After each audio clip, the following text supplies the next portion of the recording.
السلام عليكم ورحمة الله وبركاته. ازيكم يا حبايب قلبي؟ عاملين ايه؟ يا رب تكونوا بخير دايما.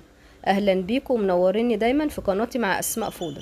يلا النهاردة هنعمل احلى بوزة صعيدي بمقادير مظبوطة جدا. يلا مع بعض نشوف هنعملها ازاي. اول حاجة بجيب حلة وبحط فيها زي ما انتوا شايفين كوباية دقيق، كوباية واحدة مش اكتر، كوباية دقيق واحد، وبحط عليهم بنفس الكوباية 3 كوبايات مية. يبقى معايا كوباية دقيق عليهم 3 كوبايات مية.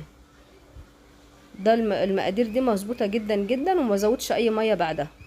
بحط عليهم نص كوبايه سكر زي ما انتوا شايفين، مش كوبايه كامله، لا نص كوبايه بس هتظبط معاكم الدنيا وهتبقى مسكره وكويسه. يبقى كوبايه دقيق عليهم 3 كوبايات ميه ونص كوبايه سكر، وبقلب كده على البارد.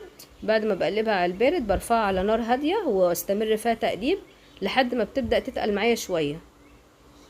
تقلت معايا شويه بشيلها طبعا من على النار تهدى شويه او تبرد قبل ما احط لها الخميره بتاعتي. ويا ريت بقى لو بتشوفوني لاول مره تعملوا لايك والاشتراك في القناه وتفعلوا الجرس على الكل عشان يوصلكوا كل جديد.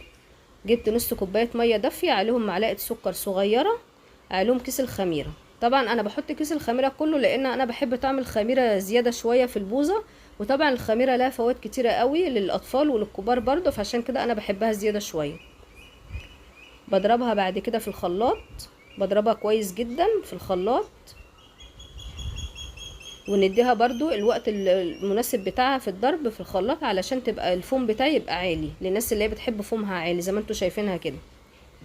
بعد كده بسيبها تخمر كده في التلاجة مش اقل من ساعتين، بسيبها ساعتين كاملين، وزي ما انتوا شايفين بتطلع يعني جميلة كده، حاجة جميلة بجد اللهم بارك. بحط عليها سوداني، تحط عليها مكسرات اللي انت حباه. يا ريت بقى يا قمر ما تنسينيش باللايك وبالتعليقات الحلوة، واشوفكم ان شاء الله على خير.